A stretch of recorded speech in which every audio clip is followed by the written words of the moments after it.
Hi, my name is Archie and thank you for coming back to my channel. Or if you're new, lovely to meet you. So today we are looking at how to say those letters ED that we get often on the end of past tense verbs. So listen to these words and tell me, what sound do they all end with? Moved, opened, offered.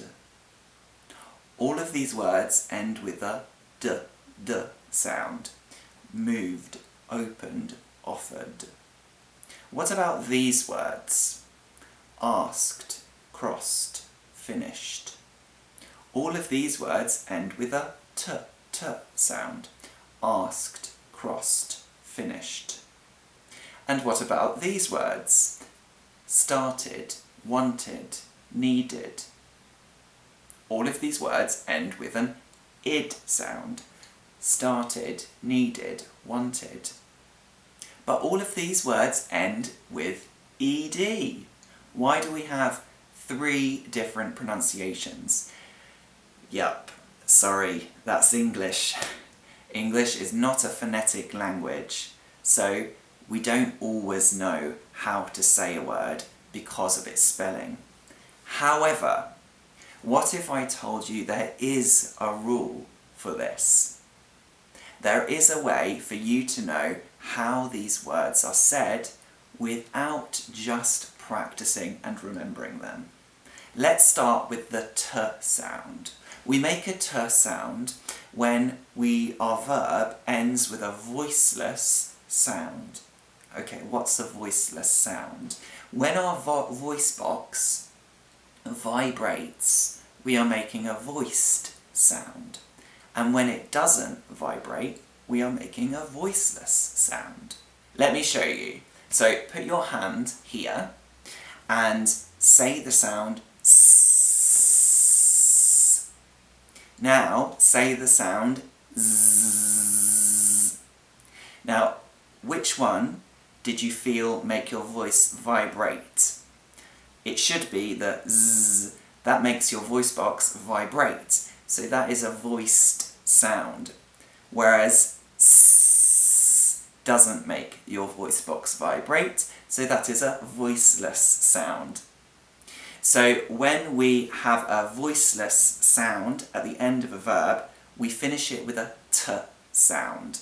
So these are all the voiceless sounds. So if we have a verb that ends with one of these sounds, and we make an ed form, then that ed will sound like t.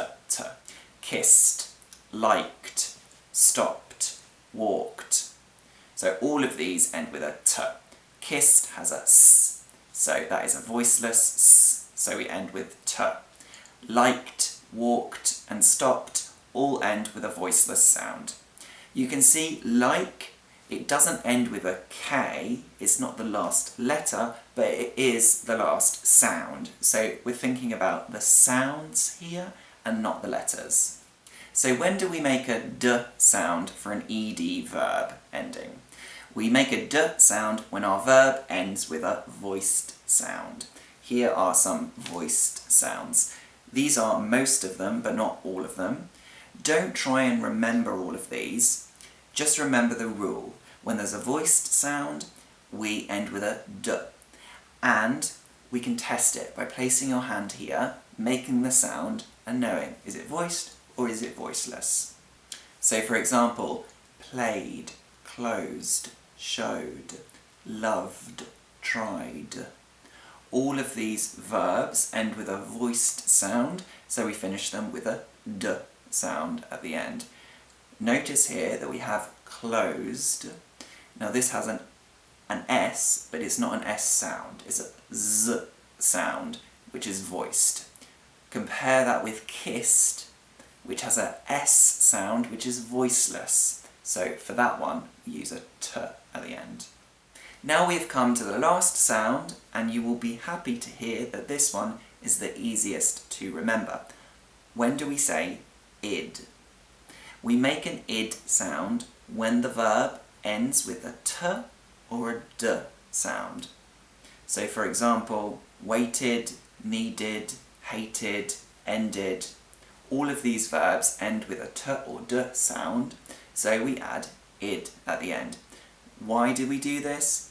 Because they already have a t or d sound, so we can't add another t or d. We have to add another syllable so that we can hear the ed at the end. Now I have a tip for you. Here is a little exercise. Put the word it after an ed word to help practice saying this in a very natural way. So for example, let's take the word stopped.